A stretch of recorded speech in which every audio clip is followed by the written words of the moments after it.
జనగాం జిల్లా పాలకుర్తి మండలంలోని బొమ్మెర గ్రామానికి చెందిన బరిగెల రేణుక పోతన దంపతులు వారు నిరుపేద కుటుంబానికి చెందిన వాళ్ళమన్నారు. కలెక్టర్ చెప్పినట్లుగా వారికి ఇల్లు మంజూరు చేయాలని ప్రభుత్వానికి తమ గోడును వెళ్లబుచ్చుకున్నారు. ఎంపీడీఓ కార్యాలయం ఎదుట 2 ఆడపిల్లలతో ఇల్లు మంజూరు కోసం ధర్నా నిర్వహించారు.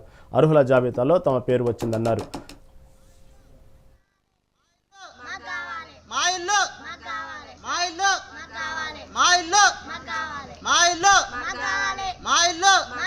జనగాం జిల్లా పాలకుర్తి మండలం బొమ్మెర గ్రామం. మాకు ఇందిరమ్మ ఇల్లు వచ్చింది. కలెక్టర్ వచ్చి నా బాధ చూసి మా గుడిసె చూసి ఇల్లు కట్టుకోమని చెప్పాడు.